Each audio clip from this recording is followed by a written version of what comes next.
This video is very sensitive. Please, if you cannot watch it to the end, scroll past now, because what I'm about to talk about is a question a lot of persons are getting confused about. So someone asked it in my comment section. I want to give a reply to it. The person said, since they were removing all these books you mentioned, why didn't they remove slaves, obey your masters? So he cited Colossians 3:22 and then cited Ephesians 6 verse 5 to 9. See, listen, this particular question now is one of the reasons some persons are saying because the Bible supports slavery, Christianity supports slavery, they cannot be Christians to a God that supports slavery. I want to answer this question now. It is in the minds of a lot of persons. If you know anybody that this video is going to help, share it with them. I want to answer this question once and for all so that people will gain clarity and know that the Bible, Christianity, is never and was never in support of slavery. The verse he quoted was Colossians 3:22. This is a servant, obey in all things your masters, according to the flesh, not with eye service as men pleasers, but in singleness of heart, fearing God. It was Apostle Paul that wrote the book of Colossians to the church in Colossae. He was encouraging the believers there and also talking to them about conduct. In order for you to understand this Colossians 3:22, you have to go to the pretext, the preceding verses. If you go to verse 1, you see, he said, if ye then be risen with Christ, seek those things which are above, where Christ seated on the right hand of God. 2, it says, set your affections on things above, not on the things on the earth. This was Paul reminding the believers of their realities. So even if a slave is reading this, the slave is encouraged, knowing that even though he's being brutalized, he's suffering in the hands of his master, he knows he has an eternal hope.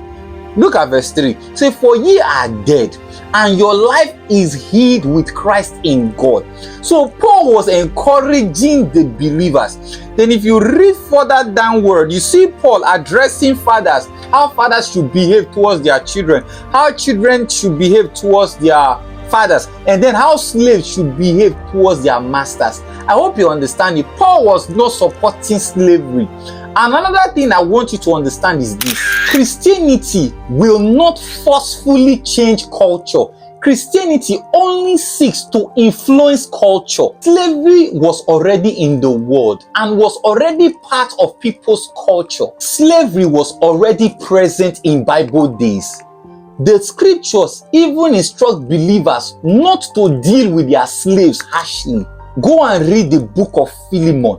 Paul wrote an entire letter, an entire book to the master of a slave, and told the master of a slave to see the slave as his brother and not as a slave. This Colossians 3:22 you quoted, Paul wrote it so that the slave will have a working relationship with his master, since slavery was already part of the people's culture.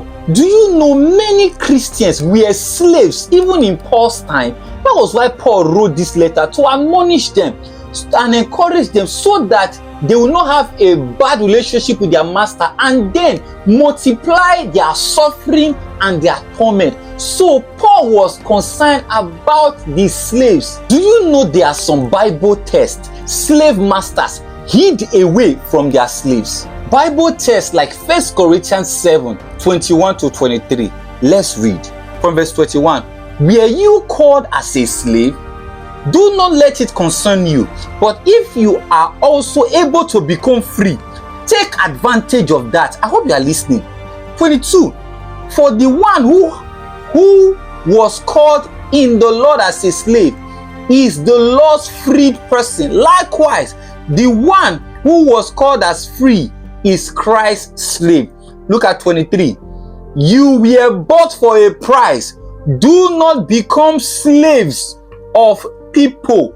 Because this kind of scriptures, the slave masters hid it away from the slaves so that they will not know. Can you see clearly now that the Bible never endorsed slavery?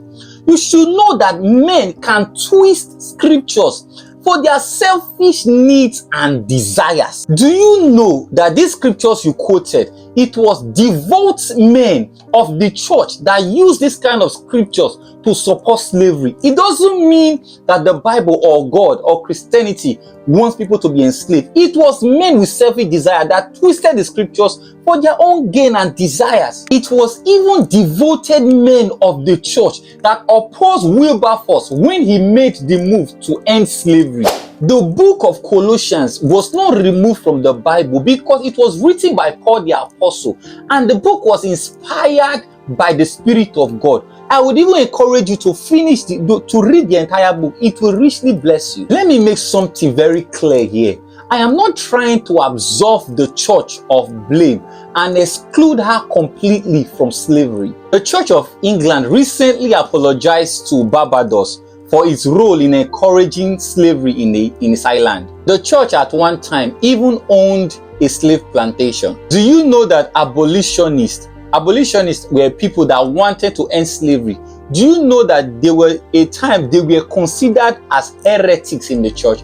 I'm just trying to tell you now that I know church history, and I'm not trying to absorb the church. I am just trying to make you guys see the right perspective and know that the Bible did not support slavery. Paul did not endorse slavery. It was man. Man was the one pushing slavery and even using the Bible to back it up.